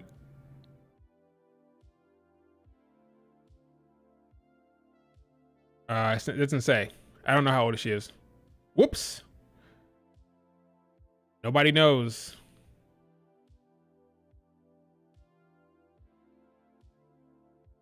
Nobody knows. 24? Is that right? According to this, she is 24 years old. She's just the same age as Ruka. So she'll be right there with Soul and the crew, with the Soul, the Kalani Jordans, and the Tiffany's in that same age group. Interesting. Yeah, she's young. I didn't think she was that young. I thought she was like late 20s. She's 24 years old. According to this, she's 24 years old. I don't know for sure. Wow. She's going to be a force for a while. Did not know she was that young. So yeah, she'll be around for a bit. That's cool. Learn something new every day. That's cool. Anything else, folks? Damn, time flies. I didn't realize the time went by that fast on stream. I'm streaming for what? Almost 2 hours now? Over 2 hours? Yeah. No, not 2 hours yet. Almost 2 hours. Only been wrestling for 4 years. I didn't know that. Julia versus Io is a Mania match? Sure, it is. You already know Tiffany. You already know Triple H is going to tease an Io versus Julia match at Mania when Julia hits the main roster. I can see that. Now, remember, folks, to keep in mind, hopefully it changes down the road. Hopefully it changes. But we don't typically get a non-title feud for the women at Mania. That's singles match. So if that happens right now, hopefully it changes, but for right now, that would have to be a title match. Yeah, just keep that in mind. When you're booking your fantasy matches for Mania, typically it'll be a title match for the women until that changes. I'm hoping it changes this year. Maybe we get a Charlotte Flair Bianca Belair match. That'll be the first non-title singles match for the women in a very long time. Ever, maybe. I don't remember. Yeah, I don't think we had a singles match for the women that's non-title at Mania for a long time. So that'll be the first for many. Hopefully it'll be the first for many. I don't think it makes any sense for the women not to have a bunch of singles matches that are non-title. If the men can have non-title matches at Mania, the women can too. I think Bianca and Charlotte had the best chance ever to have a non-title match at Mania. That's singles. Enough of the 6-man tag matches. This is cool. It's a nice photo. JC Jane and Wesley are heels now. Like your style, respect. That's cool. Happy that JC Jane her nose is good and she can get back in the ring without that mask. Good for her. Yeah, Bianca, Tiffany's right there. Yep. It was going to happen, folks. It was going to happen. But they went with the big three. And to be honest, to be fair with them, to be fair to Creative, the fans ate it up. The fans loved the big three match, so what can I say? They loved it. I tried to push back against it, but the fans loved it, so at the end of the day, that's all that really matters. Twitter was eating it up. They were loving Naomi, Bianca, and Jade together. But what can I say? Fatal Influence. Oh, that's their name? Fatal Influence that's Fatal Attraction or Fatal Influence? Oh, a nod to Fatal Attraction. Okay. That's their name? Fatal Influence? I saw they trademarked that. I don't know what it was for though. Maybe that is their name. That makes sense actually.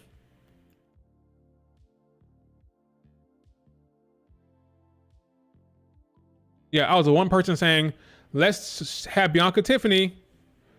Because they're building toward that. I wasn't making it up. It was clear and obvious that was going to happen.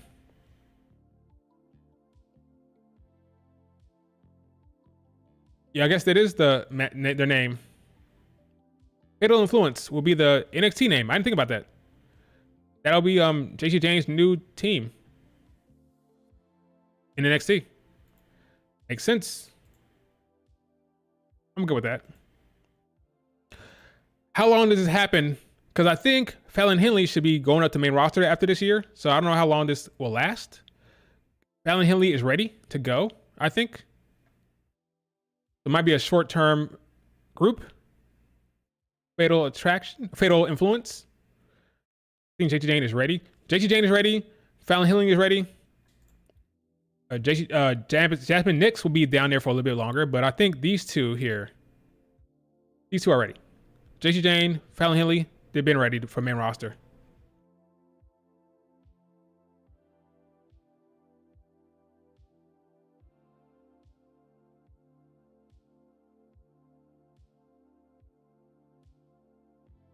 Oh boy. Okay, what else we have before I wrap up the stream? I think that is it. Let me check a Reddit real quick. Make sure nothing popped up on there that I want to talk about tonight. Let's see.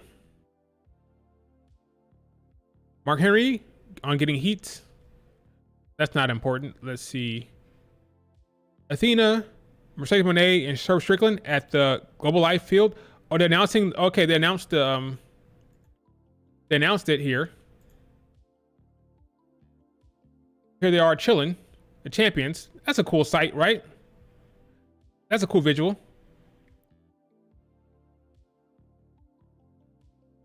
I'll give Tony Khan props for this visual. Now I want Athena on TV more. She should be on Dynamite, but she's a champion. You have Mercedes Moné here with the 2 belts. Got Swerve Strickland. It's a good sight. Not gonna lie. It's a very cool sight to see this. So Tony Khan, I'll give you props, okay? See, I can be fair. Okay, I can be fair. Tony Khan, you did good here. This is a cool visual of these three together. I would love to see Athena on Dynamite, but this is a good visual, okay? I'll give props where props is due.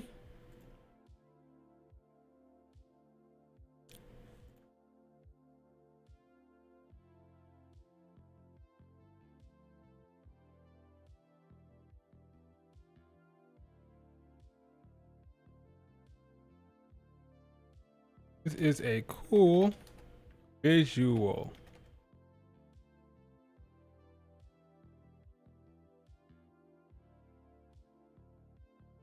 Did it Parker against Roxanne Perez at No Mercy? Yep, sure is going to happen. At this point, Athena on Dynamite is a pipe dream. Yeah, it is. I've given up. I have given up, my friend. It's not happening.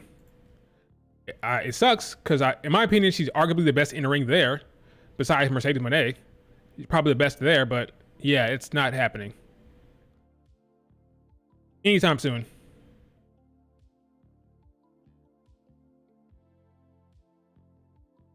Randy Orton wants to have a match with John Cena. That's cool. Sure. Why not? What else we got here? Talked about that before. Damage Control are listed as baby faces. Makes sense.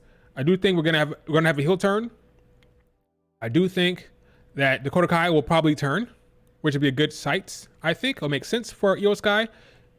And then you can go back to the Io Sky, Bailey, Dakota Kai triple threat match down the road. The OG triple threat match of Damage Control, that could be cool. Yes, there are baby faces for sure. You need confirmation. What else we got here? Nothing else, I don't think. We need Chu against Kalani Jordan. Yep, that'll be at No Mercy. And that'll be that. Filler match. Absolute filler.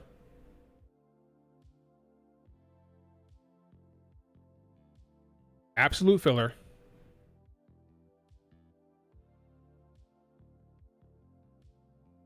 I've seen nothing on Reddit worth a damn beyond that.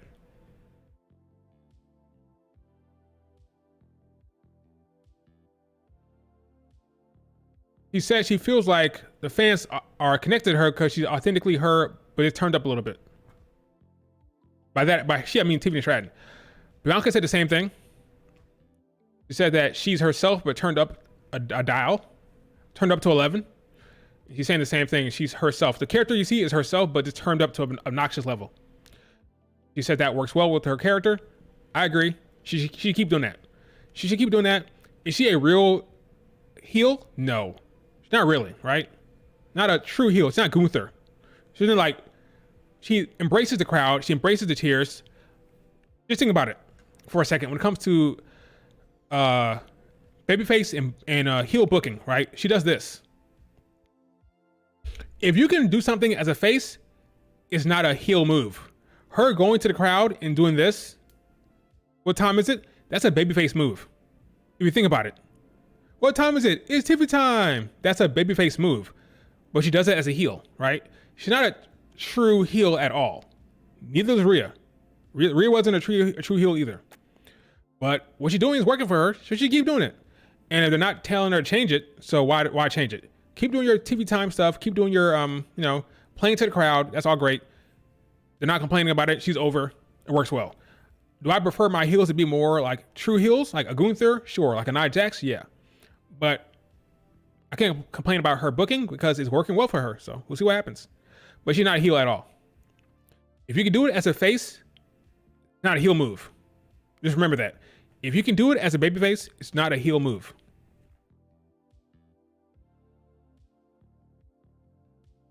Tiffany will never be a true heel.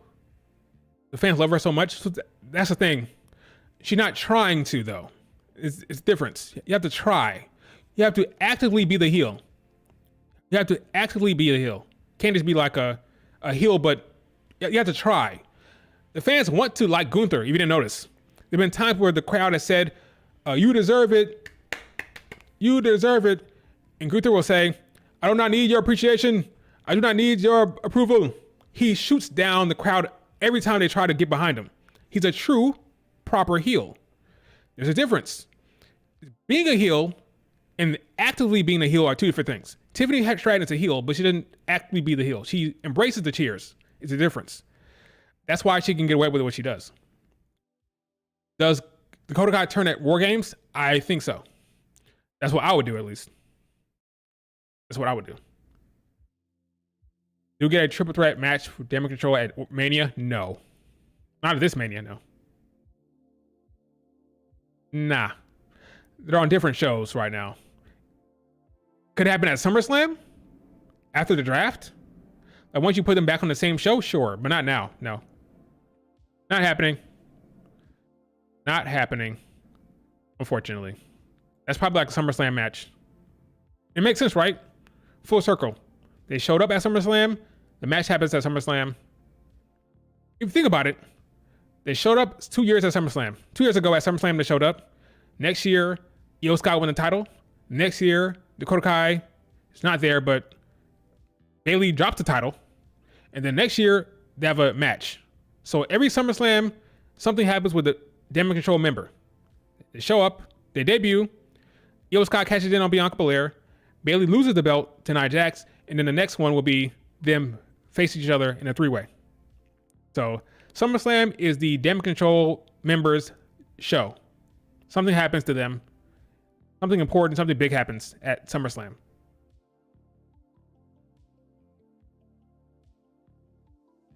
All right, folks, that is it for the stream. Do me a favor, like the video, subscribe to the channel. We have a lot of good stuff coming up with the WWE, with No Mercy, with Bash of Berlin. A lot of cool stuff. A lot of stuff to look forward to. Even with the Joshi scene, with Stardom and Marigold, good stuff happening over there as well. Good time to be a wrestling fan. Hopefully, AW gets his act together. I think All In will be a good show. So All In 2, that's something to look forward to. But yeah, fun times ahead, folks.